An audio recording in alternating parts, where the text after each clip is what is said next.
আল্লাহ তাআলার নবী হযরত ইব্রাহিম আলাইহিসসালাতু ওয়াসসালাম এই দোয়া কখন করতেছেন? বাইতুল্লাহ শরীফ নির্মাণের পরে।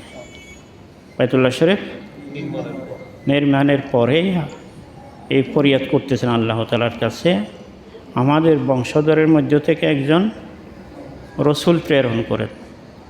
কারণ আমি যে মসজিদ বানাইছি, ঘর বানাইছি, এটার রক্ষণাবেক্ষণের জন্য, এটার উদ্দেশ্য সফল হওয়ার জন্য একজন কামেল মানুষের দরকার। কামেল বান্দার, পরিপূর্ণ একজন বান্দার কি দরকার?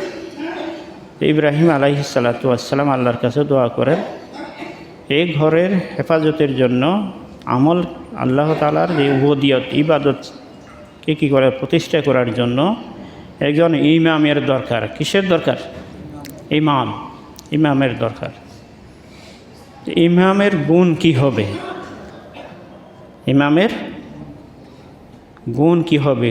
তার বৈশিষ্ট্য কী হবে? তিনি কি কাজ করবেন? ইব্রাহিম আলাইহিসসালাতু ওয়াসসালাম ওই ফরিয়াদগুলো আল্লাহ তাআলার কাছে করেন। ওয়াবাস ফীহিম রাসূলা, একজন রসুল আপনি প্রেরণ করেন, ইয়াতলু আলাইহিম আয়াতিক, যিনি তোমার কিতাবের আয়াত তিলাওয়াত করবেন। কিতাবের আয়াত কি করবেন? তিলাওয়াত করবেন। ওয়া ইউআল্লিমুহুমুল কিতাব ওয়াল হিকমা, এবং তাদেরকে কিতাব শিক্ষা দিবেন। কিতাব এক নম্বর হচ্ছে কিতাবের তিলাওয়াত, দুই কিতাবের শিক্ষা দিবেন। তিন ওয়াল হিকমা, সুন্নত শিখাবেন। কি করবেন? সুন্নত শিখাবেন। হিকমতের অর্থ শুধু সুন্নত না, হিকমতের অর্থ শরীয়তের বিধানও হতে পারে। হিকমতের অর্থ হচ্ছে বিশুদ্ধ আকিদা। হযরত হাফেজ ইমাদউদ্দিন ইবনে কাসির রহমতুল্লাহ তাফসিরে ইবনে কাসিরে অনেকগুলো মত এখানে উল্লেখ করিয়াছেন, এবং অনেকগুলো মতের মাঝে অনেক উলামায়ে কেরামগণ যে মতটি কি ব্যক্ত করেছেন, ওই মতটা হইল সুন্নত। হিকমত অর্থ কি? সুন্নত। তাহলে কিতাবের আয়াত তিলাওয়াত করবেন, কিতাবের শিক্ষা দিবেন এবং সুন্নতের শিক্ষা দিবেন। ওয়ায়ুযাক্কিহিম, এবং তাদের আত্মাকে পরিশুদ্ধ করবেন। তাদের আত্মাকে কয়টা কাজ? এক নম্বর কিতাবের তিলাওয়াত, দুই নম্বর কোরআনের শিক্ষা দেওয়া, কিতাবের শিক্ষা দেওয়া, তিন নম্বর সুন্নত শিক্ষা দেওয়া, চার নম্বর আত্মশুদ্ধি। চার নম্বর কি? আত্মশুদ্ধি। আল্লাহ তাআলা হযরত ইব্রাহিম আলাইহিসসালাতু ওয়াসসালাম আল্লাহ তাআলার কাছে ফরিয়াদ করেন, আমি তো মসজিদ বানাইছি, এই মসজিদের জন্য এমন একজন ইমাম আমাদের বংশধরের মধ্য থেকে আপনি কি করেন? প্রেরণ করেন, যিনি এই ৬০টি গুণে গুণান্বিত হবেন। এই ৬০টি গুণে, এবং এই ৬০টি দায়িত্ব তিনি পালন করবেন। এক নম্বরের দায়িত্ব হচ্ছে কিতাবের তিলাওয়াত। আল্লাহ তাআলা আল্লাহর নবী, বারবার কথাগুলো বলা হচ্ছে অন্তরে জমানোর জন্য, আল্লাহ তাআলা আল্লাহর নবীকে কিতাব তিলাওয়াত করতে বলছেন। কিতাব তিলাওয়াত করুন। ২১তম পারার প্রথম লাইনে আল্লাহ তাআলা বলেন, উতলু মা উহিয়া ইলাইকা মিনাল কিতাব, হে নবী, আপনার কাছে যে কিতাবের ওহী পাঠানো হয়েছে, আপনি ওই কিতাবটা তিলাওয়াত করেন। কিতাব তিলাওয়াত করার জন্য, কিতাব মানে কোরআন তিলাওয়াত করার জন্য আল্লাহ তাআলা আল্লাহর নবীকে আদেশ করিয়াছেন। আল্লাহ তাআলার কাছে যতগুলি নেক আমল আছে, নেক আমলের মধ্যে একটা গুরুত্বপূর্ণ নেক আমল হইল কোরআনে কারীমের তিলাওয়াত করা। রাসূল আকরাম সাল্লাল্লাহু আলাইহি ওয়াসাল্লাম বলেন, তোমরা কোরআন শিখো, কোরআন পড়ো, কোরআন কিয়ামতের দিনে তোমাদের জন্য শাফাআতকারী হবে, সুপারিশকারী হবে। কোরআন তোমাদের জন্য কি করবে? কিয়ামতের দিনে সুপারিশ করবেন। কিয়ামতে ইকরাউল কোরআন ফাইন্নাহু ইয়াতি ইয়াউমাল কিয়ামাতি শাফিআল লিআসহাবিহি, যে তিলাওয়াত করবেন তার জন্য কোরআন কি করবেন? সুপারিশ করবেন। কিয়ামতের দিনে সুপারিশ করবেন কোরআন। ফাজাইলে রমজানের বাবদ এক হাদিসে রাসূল আকরাম সাল্লাল্লাহু আলাইহি সাল্লাম কোরআনের সুপারিশটা এইভাবে বর্ণনা করিয়েছেন, কোরআন এবং রোজা আল্লাহ তাআলার কাছে সুপারিশ করবেন বান্দার জন্য। কোরআন কি বলবে, আল্লাহ আমি তোমার কালাম, আমি সে যে বান্দা সারা রাত তিলাওয়াত করিয়াছে, সারা দিন রোজা রাখিয়াছে, রাত্রে ঘুমাই নাই তিলাওয়াত করিয়াছে, রাত্রে ঘুমাই নাই কোরআন কি করিয়াছে, তিলাওয়াত করিয়াছে। তাহলে কোরআন রাত্রে কোরআন তিলাওয়াত করা এটাও একটা গুরুত্বপূর্ণ আমল। রাতে কোরআন কি করা, তিলাওয়াত করা, এটাও গুরুত্বপূর্ণ একটা আমল।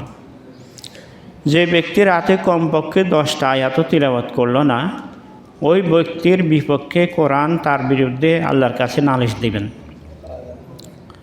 কোরআন যে তিলাওয়াত করে তার বিরুদ্ধে কী করবেন, নালিশ দিবেন। যে কোরআনের আমল করে না তার বিরুদ্ধে আল্লাহ নালিশ দিবেন। সেটা আল্লাহ তাআলা খুদ কোরআনে বর্ণনা করিয়াছেন। ওয়াকুলুর রসুল ইয়া রব্বি ইন্না কওমি ইত্তাখাযু হাযাল কোরআনা মাহজুরা।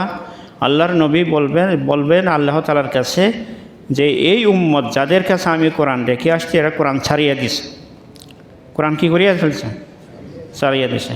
কোরআনের আমল করে নেই তারা। কোরআনের আমল প্রথমত হচ্ছে তিলাওয়াত, 1 নম্বর হইল কি তিলাওয়াত।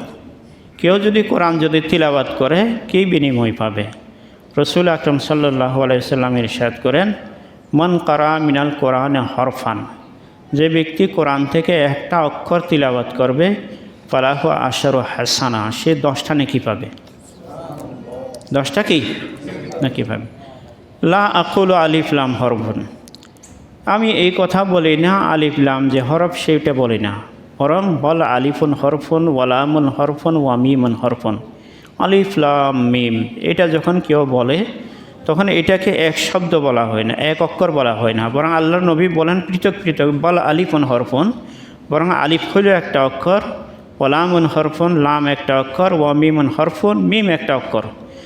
এই 3টা অক্ষর যদি আলিফ লাম মিম এই 3টা কেউ যদি তিলাওয়াত করবে তাহলে তাকে 30টা নেকি দেওয়া হবে, 30টা নেকি দেওয়া হবে। কোরআন যখন তিলাওয়াত করে যে যতই তিলাওয়াত করবে প্রত্যেকটা অক্ষরের বিনিময়ে 10 করে নেকি দেওয়া হবে। আর নামাজের ভিতরে তিলাওয়াত করলে তা আরও 10 গুণ বাড়িয়ে যাবে, 100 করে নেকি দেওয়া হবে, 100 গুণ তাকে নেকি দেওয়া হবে। তো কোরআনে রাত্রে কোরআন শরীফ তিলাওয়াত করা এটা গুরুত্বপূর্ণ একটা আমল, গুরুত্বপূর্ণ। হযরত ওসমান ইবনে আফফান রাদিয়াল্লাহু তাআলা আনহু এক রাতে গোটা কোরআন শরীফ তিলাওয়াত করতেন, গোটা রাতে কোরআন শরীফ খতম। এমনকি কাবা শরীফের ভিতরে বায়তুল্লাহ শরীফের ভিতরে 4 জন লোক গোটা কোরআন কি করিয়াছেন, 2 রাকাত নামাজে খতম করিয়াছেন। হযরত ওসমান বিন আফফান রাদিয়াল্লাহু তাআলা আনহু, হযরত আব্দুল্লাহ বিন জুবাইর রাদিয়াল্লাহু তাআলা আনহু, হযরত তমিম দারি রাদিয়াল্লাহু আনহু, হযরত ইমাম আজম আবু হানিফা রহমতুল্লাহি আলাইহি। 4 জন লোক 2 রাকাত নামাজে বায়তুল্লাহ শরীফের ভিতরে গোটা কোরআন কি করিয়াছেন, খতম করিয়াছেন। হযরত ওসমান, হযরত আব্দুল্লাহ বিন জুবাইর, হযরত তমিম দারি রাদিয়াল্লাহু আনহুম, হযরত ইমাম আজম আবু হানিফা রহমতুল্লাহি আলাইহি 2 রাকাত নামাজে গোটা কোরআন খতম বায়তুল্লাহ শরীফের ভিতরে। তো কোরআন অতিমাত্রায় কোরআন শরীফ তিলাওয়াত করা এটাও উম্মতের জন্য বড় একটা নেক আমল, বড় নেক আমল। কোরআন শুধু তিলাওয়াত করলে আল্লাহ রসুল বলেন তাকে 10টা করে কি করা হবে, নেকি দেওয়া হবে। সে কোরআন বুঝে অথবা না বুঝে যেইভাবে হোক শুধু তিলাওয়াত করলে প্রত্যেকটা অক্ষরের বিনিময়ে 10টা করে কি করা হবে, নেকি দেওয়া হবে। আল্লাহ তাআলা ওই জবানগুলার আল্লাহ তাআলার কাছে বড় বরকতময় জবান, যে সমস্ত জবানে কোরআন জারি থাকে, কোরআনের তিলাওয়াত থাকে, কোরআন শরীফ তিলাওয়াত হয়। আল্লাহ তাআলা আমল করার তৌফিক দান করুক। যারা কোরআন শরীফ তিলাওয়াত করতে পারে না, এটা নবী আলাইহিস সালাতু ওয়াস সালামের অনেক বড় একটা আমল ছিল। আল্লাহর নবী কোরআন তিলাওয়াত করতেন। প্রতি রমজান মাসে জিবরাইল আলাইহিস সালাতু ওয়াস সালামকে কোরআন শুনাইতেন, এবং যে বছরে ইন্তেকাল করতেছেন ওই বছরে ইন্তেকালের রবিউল আউয়াল মাসের আগে যে রমজান ছিল ওই রমজান মাসে 2 বার শুনাইছেন, 2 বার কি শুনাইছেন। আল্লাহ তাআলা আমল করার তৌফিক দান করেন, আমিন। 2 ওয়া ইউআল্লিমুহুমুল কিতাব, কোরআনের শিক্ষা। কোরআনের একটা হচ্ছে তিলাওয়াত, তিলাওয়াত সরসরে তিলাওয়াত। তালিমে কিতাব মানে তালিমে কোরআন মানে কোরআনকে বুঝে কি করা, কোরআনকে বুঝে কোরআন মতে আমল করা, কোরআন বুঝে কোরআন মতে কি করা, আমল করা, বুঝার মতো করে শেখা কোরআনকে, এটা হচ্ছে তালিম। এই জন্য আল্লাহ তাআলা দুইটা শব্দ, একটা হচ্ছে তিলাওয়াত আর একটা তালিম, আলাদা আলাদা উল্লেখ করিয়েছেন। তিলাওয়াত আলাদা, তালিম কি আলাদা। কোরআনকে আল্লাহ তাআলা আমাদের আমলের জন্য আল্লাহ তাআলা কী করিয়াছেন, আল্লাহ দান করিয়াছেন। এবং কোরআন এটা অপ্রতিদ্বন্দ্বী এক কিতাব, যে কিতাব আল্লাহ তাআলা এই পূর্ববর্তী নবীদের কাউকে দান করেন নাই, আল্লাহ আমাদেরকে এই কিতাব দান করিয়াছেন। এবং এই কোরআনের সৌন্দর্য, এই কোরআনের যে পাণ্ডিত্য, সেটা অপ্রতিদ্বন্দ্বী। কিয়ামত পর্যন্ত এই কোরআনের মতো একটা বাক্য দুনিয়াতে কোনো মানুষ কি করতে পারবে না, অতীতেও পারে যায়। সামনে যত সাহিত্যিক আসবে আরবিতে, এগুলো আরও দুর্বল হবে। আগে যারা ছিল অনেক শক্তিশালী ছিল, এরা পারে নাই। সামনে কোনোভাবে কি নয়, সম্ভব নয় কোরআনের মতো আরেকটা কিতাব বা কোরআনের বাক্যের মতো কোরআনের কী করা, রচনা করা। আল্লাহ তাআলা কোরআনে হাকিমে মনে 3 বার চ্যালেঞ্জ করেছেন। 3 বার আল্লাহ তাআলা বলেন যে তোমরা যদি কী করো, প্রথমে আল্লাহ তাআলা বলেন যদি তোমরা যদি এই কোরআনকে যদি মানুষের রচিত কোনো কালাম যদি মনে করো, তাহলে যে আইয়াতু বিমিসলি হাযাল কোরআন, কোরআনের মতো একটা কোরআন তোমরা রচনা করে আনো। এরপরে আল্লাহ তাআলা সেটা তো তোমাদের পক্ষে সম্ভব না। কুল ফাতু বিআশারি সুওয়ারিম মিসলিহি, কোরআনের 10টা সূরার মতো 10টা সূরা রচনা করে আনো। এরপরে আল্লাহ তাআলা সর্বশেষ যে চ্যালেঞ্জ দিয়েছেন সেটা ফাতু বিসূরাতিম মিন মিসলিহি, সূরা বাকারায় ফাতু বিসূরাতিম মিন মিসলিহি, একটু কোরআনের একটা ছোট্ট সূরার মতো একটা সূরা কী করো, রচনা করো। এখন এই চ্যালেঞ্জগুলো যখন আসছে, আরবে যে সমস্ত বড় বড় পণ্ডিতগুলো ছিল, এরা এগুলো কোরআনের মতো করে তাদের বাক্য সাজানোর অনেক চেষ্টা করছে। চেষ্টা করার পরে যখন অপারগ হয়ে গেছে, তখন তারা কোরআনের আয়াতের সামনে ইন্না আতাইনাকাল কাউসার, আমি আপনাকে কাউসার দান করিয়াছি, তো তারা কি লিখল লাইসা হাযা মিন কালামিল বশর, এটা কোনো মানুষের রচিত কি নয়, কালাম নয়। ওই জমানায় যে সমস্ত পণ্ডিতরা ছিল, ওই সমস্ত যে আরবি ভাষায়, কারণ আল্লাহ তাআলা যে নবীকে যেই সময় দুনিয়াতে পাঠাচ্ছিলেন, ওই সময় আল্লাহ তাআলা ওই নবীকে ওই যোগ্যতা দান করিয়াছেন যেটা ওই জামানায় প্রচলিত ছিল। ওই জামানায় হযরত মূসা আলাইহিস সালাতু ওয়াস সালামের জামানায় চিকিৎসা বিজ্ঞানীদের, জাদুকরদের খুব প্রভাব ছিল। আল্লাহ তাআলা ওই মুজিজা দিয়া মূসা আলাইহিস সালামকে আল্লাহ দুনিয়াতে পাঠিয়েছেন। হযরত ঈসা আলাইহিস সালাতু ওয়াস সালামের জামানায় চিকিৎসা বিজ্ঞানের প্রভাব ছিল। আল্লাহ তাআলা হযরত ঈসা আলাইহিস সালাতু ওয়াস সালামকে ওই মুজিজা দিয়ে দুনিয়াতে কি, হযরত দাউদ আলাইহিস সালাতু ওয়াস সালামের জামানায় শিল্পকর্মের প্রভাব ছিল। আল্লাহ তাআলা হযরত দাউদ আলাইহিস সালামকে ওই মুজিজা দিয়ে দুনিয়াতে কী করিয়েছেন, প্রেরণ করিয়েছেন। কী ছিল মুজিজাটা? হ্যাঁ, হযরত দাউদ আলাইহিস সালামের মুজিজা কী ছিল? ওয়া আল্লামনাহু সানাআতান লুবুসিন, আমি দাউদকে কী করেন, লোহার অস্ত্র, লোহার জামা, যুদ্ধের সময় লোহার জামা ব্যবহার করা হয়, ওইগুলো আমি বানানোর জ্ঞান আমি শিক্ষা দান করিয়াছি। আর সেটা কোনো ওয়ার্কশপে নিয়ে কোনো ইলেকট্রিক হিট দিয়া না, হযরত দাউদ আলাইহিস সালাতু ওয়াস সালাম হাতের যেইভাবে লোহাকে যেইভাবে গুড়ায় সেইভাবে গুড়ে, নরম হলে নরম, গরম হলে কি যে এরকম প্রয়োজন হয় এরকম হাতের দ্বারা আল্লাহ তাআলা দাউদ আলাইহিস সালামের হাতে এই মুজিজা দান করিয়েছেন। লোহা দাউদ আলাইহিস সালামের হাতে মোমের মতো নরম, যেমন ইচ্ছা তেমন কি করতে পারেন। ঠিক ওই মুজিজা দিয়ে আল্লাহ হযরত দাউদ আলাইহিস সালাতু ওয়াস সালামকে প্রেরণ করিয়াছেন, যেহেতু ওই সময় শিল্পকর্মের কী ছিল, প্রভাব ছিল। আর মহানবী মুহাম্মদুর রাসূলুল্লাহ সাল্লাল্লাহু আলাইহি ওয়াসাল্লাম যখন প্রেরিত হচ্ছেন, তখন সাহিত্যের প্রভাব ছিল, সাহিত্যের প্রভাব। ইমরাউল কাইসের মতো কবি, লবিদ ইবনে আসিমের মতো কবি, আরও বড় বড় কাব বিন জুহাইরের মতো কবি, ওই ধরনের বড় বড় কবিরা ছিল, সাহিত্যিকরা ছিল।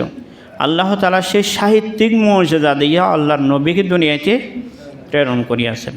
এবং সর্বশ্রেষ্ঠ মুজিজা এটা হচ্ছে সাহিত্যের মুজিজা, যে আল্লাহ তাআলা সেটা আল্লাহর নবীকে আল্লাহ তাআলা দান করিয়াছেন। কোরআন শরীফে যে আল্লাহর নবীর সবচাইতে বেশি মুজিজা হুদ কোরআনে আল্লাহ উল্লেখ করিয়াছেন হযরত মূসা আলাইহিস সালামের মুজিজা, ওয়ালাকাদ আনজালনা 9 আয়াতিন বাইয়িনাত, আমি মূসা আলাইহিস সালাতু ওয়াস সালামকে 9টা মুজিজা আমি দান করিয়াছি। কয়টা মুজিজা? সবচেয়ে বেশি মুজিজা কোরআনে হযরত মূসা আলাইহিস সালামের মুজিজার কথা উল্লেখ হয়েছে। 9টা মর্যাদা। হযরত আল্লামা শব্বির আহমদ ওসমানী রহমতুল্লাহ আলাইহি বলেন, কোরআনের প্রত্যেকটি আয়াত এক একটা মর্যাদা। কোরআনের প্রত্যেকটা আয়াত এক একটা মর্যাদা। এছাড়া নবী আলাইহিস সালাতু ওয়া অগণিত অসংখ্য মর্যাদা আছে। রসুল আকরাম সাল্লাল্লাহু আলাইহি ওয়াসাল্লামের জীবন নিয়ে যখন আলোচনা করা হয় তখন কতগুলো বিষয় সামনে রাখতে হয়। একটা হচ্ছে ইবাদতে নবুয়ত, আল্লাহর নবীর ইবাদত। আল্লাহর নবীর কীরকম ইবাদত করতেন, আল্লাহর নবীর এটা আল্লাহর নবীর সিরতের অংশ। তালিমাতে নবুয়ত, আল্লাহর নবীর শিক্ষা, আল্লাহর নবীর শিক্ষা। নবী আলাইহিস সালাম কী শিখিয়ে গেছেন আমাদেরকে? মসজিদে একজন বদবী মরুবাসী একদম গ্রাম্য মানুষ আসিয়া মসজিদে আসলো, মসজিদে প্রস্রাব করিয়া দিচ্ছেন।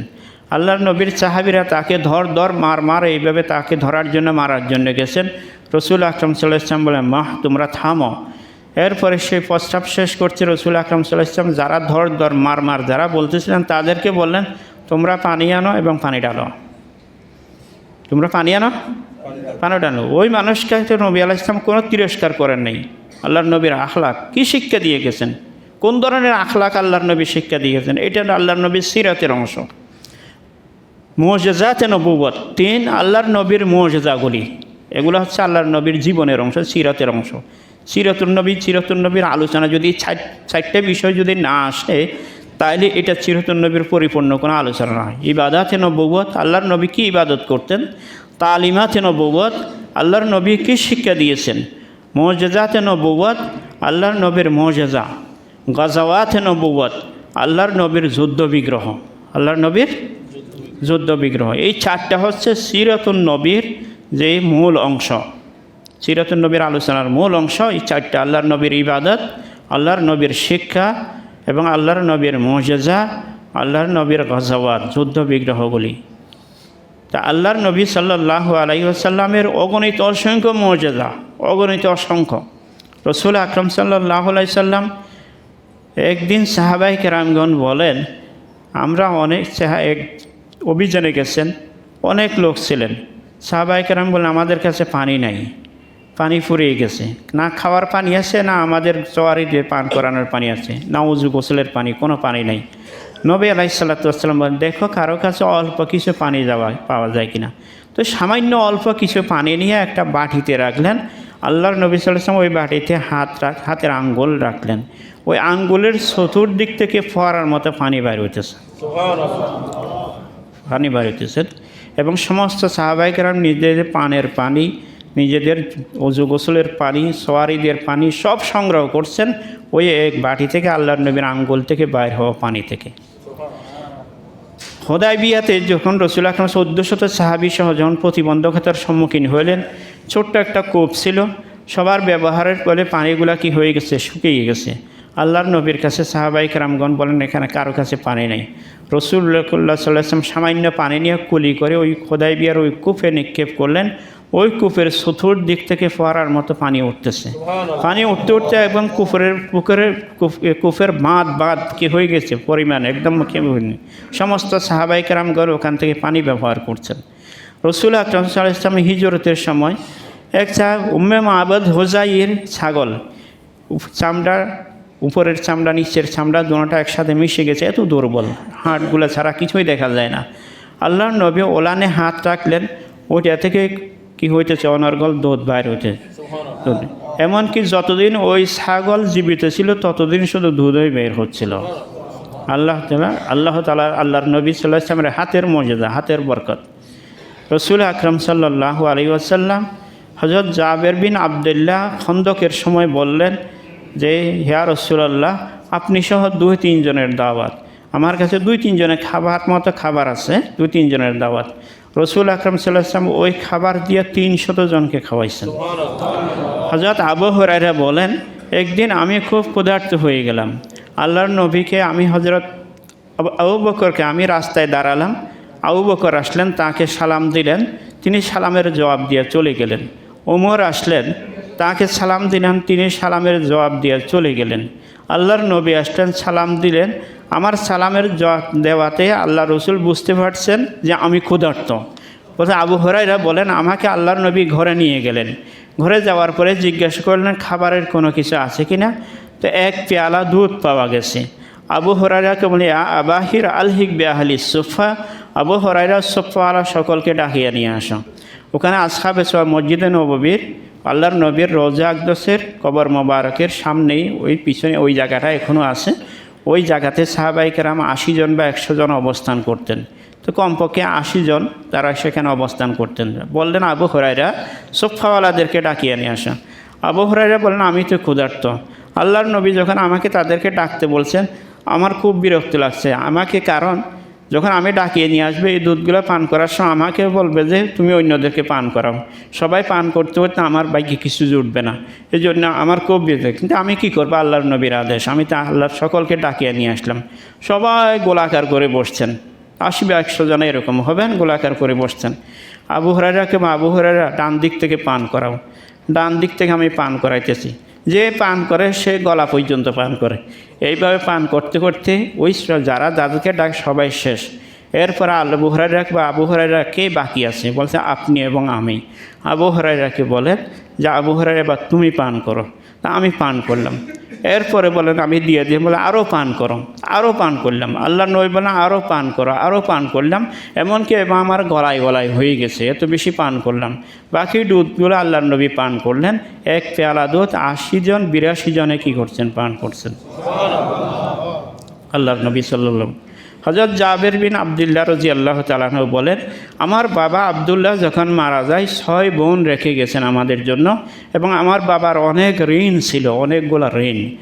আমি আল্লাহর নবীকে বললাম আমার ঋণদাতা, আমার বাবার ঋণ প্রাপকরা অনেক, আপনি যদি উপস্থিত থাকে আমি খেজুরগুলো নামাবো গাছ থেকে, আপনি প্রত্যেককে কিছু কিছু দান করবেন, পরবর্তী কিছু কিছু দিবেন, পরবর্তী বছর বাকিগুলো আমি কী করবো আস্তে আস্তে এইভাবে দান করবো। আপনি যদি থাকেন সবাই মানবে, আর আমি যদি দিতে যাই তখন সবাই টানাটানি করবে। তা আল্লাহ নবী সাল্লাল্লাহু আলাইহি ওয়াসাল্লাম বলেন তুমি খেজুর পাড়ার পরে স্তূপ করে রাখো। হযরত জাবের বলেন আমি স্তূপ করে রাখলাম। আল্লাহর নবী আসলেন, স্তূপের মধ্যে যেটা একটু বড় টাল ছিল, বড় স্তূপ ছিল, আল্লাহর নবী ওখানে বসলেন। ওখানে বললে হাত মুছিয়ে দিলেন। এরপর আমাকে বললেন তোমার পাওনাদারদেরকে ডাকো। যারা যা পায় একজনের 10 মণ, একজনের 20 মণ, একজন 30 মণ, সবাইকে ওজন করে করে সবাইকে দিয়ে দিলেন। এরপরে দেওয়ার পরে আমি বুঝতেছি না ওই স্তূপের মাঝে খেজুর 2-1টা কমছে কিনা নাকি বাড়ছে সেটা আমি বুঝতেছি না। এইরকম অগণিত অসংখ্য মর্যাদা আল্লাহ রসুলের, আল্লাহ রসুলের মর্যাদা রয়েছে। কাফেররা যখন বলল যে তুমি তো অনেক কিছু করো, আমরা তোমাকে বিশ্বাস করব, আকাশের চাঁদটা যদি 2 টুকরা করে দেখুন। আল্লাহ তাআলা কোরআনে কারিমে ইকতারাবাতিস সাআ ওয়ান শাক্কাল কমার, কিয়ামত খুব সন্নিকট, চাঁদ বিদীর্ণ হয়ে গেছে। চাঁদ 2 টুকরা চাঁদ কি হয়ে গেছে। শেখা আল্লাহ তাআলা কোরআনে এই মর্যাদার কথা বর্ণনা দেন, ইকতারাবাতিস সাআ ওয়ান শাক্কাল কমার, চাঁদ ফাটিয়ে গেছে, 2 টুকরা হয়ে গেছে, কিয়ামত খুবই সন্নিকট, কিয়ামত খুবই সন্নিকট। মানুষ কিয়ামতের জন্য কী করো, প্রস্তুত করো। এমন দিন হবে ইয়ামা তাজাহালু কুল্লু মুরজিআতিন আম্মা আরজাত ওয়া তারান নাসা সুকারা ওয়া মা হুম বিসুকারা, যেদিন মানুষ হতবিহ্বল হয়ে যাবে, এমনকি দুগ্ধ দানকারীরা তাদের বাচ্চার কথা কি হয়ে যাবে বলে যাবে, এবং মানুষেরা দেখবে একটা কোনো বিপদ, এটা আল্লাহর আযাবের কি আযাব হবে। সূর্যকে নিচে নামিয়ে দেওয়া হবে, সূর্যের 12,000 মুখ আছে, সমস্ত মুখগুলো এখন উপরের দিকে, 70,000 ফেরেশতা ডেলি বরফ ডালতে থাকে, আর ওই দিন নিচের দিকে নামিয়ে দেওয়া হবে এবং কোনো বরফ ডালা হবে না। মানুষের ঘামের ভিতরে কারো ঘাম হাঁটু পরিমাণ, কারো কোমর পরিমাণ, কারো শিরা পরিমাণ, কারো মাথা, কেউ ঘামের মধ্যে সাঁতরাবে। এই অবস্থা হবে কিয়ামতের দিনে। আল্লাহর নবী সাল্লাল্লাহু আলাইহি ওয়াসাল্লাম বলেন ওই দিন এই মুহূর্তে কিছু মানুষ আল্লাহর আরশে আজিমের নিচে তাদেরকে মেহমানদারি করা হবে, মেহমানদারি করা হবে। ওই সমস্ত মানুষ যারা সবসময় আল্লাহ তাআলার জিকিরে মশগুল থাকেন, আল্লাহর জিকিরে কি থাকেন, মশগুল থাকেন, অযথা সময় নষ্ট করে না, গল্প গুজব করে আড্ডা মারিয়া সময় নষ্ট করে না, যে মোবাইল টিপে সময় নষ্ট করে না, বরং আল্লাহর জিকির করেন। আল্লাহর নবী হযরত মুসা আলাইহিস সালাতু ওয়াস সালাম আল্লাহর কাছে বললেন আল্লাহ আমি যদি জান্নাতে যাই, জান্নাতে আমার কে সাথী হবে। আল্লাহর নবী হযরত মুসাকে বলেন অমুক বাজারে ঝালমুড়ি বিক্রি করে তোমার সাথী হবে, জান্নাতের সাথী। মুসা আলাইহিস সালাম তার সন্ধানে বের হয়ে গেলেন, ওই লোকটাকে পাইলেন। তিনি দেখছেন ঝালমুড়ি বানায় আর মুখে ভিট করে কী যেন তিলাওয়াত করে, কী যেন পড়ে। তখন তাকে জিজ্ঞাসা করলাম যে এরকম তুমি কী পড়ো? বলে, আমি তৌরাতের হাফেজ, তৌরাত কিতাব তিলাওয়াত করি। তৌরাত কিতাবের তিলাওয়াতকারী যদি জান্নাতে আল্লাহর নবীর মুসা আলাইহিস সালামের সঙ্গে হয়, তো কোরআন তিলাওয়াতকারীকে আল্লাহ রসুলের সঙ্গে হবে না? কোরআনের তিলাওয়াতকারী অবশ্যই আল্লাহর নবীর কি হবেন? সঙ্গে হবেন। রসুল আকরাম সাল্লাল্লাহু আলাইহি ওয়াসাল্লাম বলেন, যে ব্যক্তি আমার সুন্নতকে ভালোবাসে সে আমাকে ভালোবাসলো। আমার সুন্নতকে যে ভালোবাসে সে আমাকে ভালোবাসলো। ওয়ামান আহাব্বানি কানা মাইয়া ফিল জান্নাহ, আর যে ব্যক্তি আমাকে ভালোবাসলো, যে আমার সুন্নতকে ভালোবাসলো সে আমাকে ভালোবাসলো। ওয়ামান আহাব্বানি কানা মাইয়া ফিল জান্নাহ, আর যে ব্যক্তি আমাকে ভালোবাসলো সে আমার সাথে জান্নাতে থাকবে, আমার সাথে জান্নাতে থাকবে। তা আল্লাহর নবীর ভালোবাসা কিসের মাধ্যমে? আল্লাহ রসুলের সুন্নতের মাধ্যমে। আল্লাহ তাআলার নবী হযরত ইব্রাহিম আলাইহিস সালাতু ওয়াস সালাম বলেন যে এমন একজন ইমাম আমি যে ঘর বানাইলাম, এমন একজন ইমাম আপনি কি করেন? দান করেন, যে ইমাম তার কোরআনের আয়াত তিলাওয়াত করবেন এবং কোরআনের শিক্ষা দিবেন, কোরআনের শিক্ষা দেবেন, সুন্নতের শিক্ষা দিবেন। কি করবেন? সুন্নতের শিক্ষা দিবেন, বিদআত করবে না, বিদআত করবে না। ইত্তাবিউ ওয়ালা তাবতাদিউ ফাকাদ কুফিতুম, বেদাতকে অনুসরণ করো, বেদাত করো না, যথেষ্ট হয়ে যাবে, যথেষ্ট হয়ে যাবে।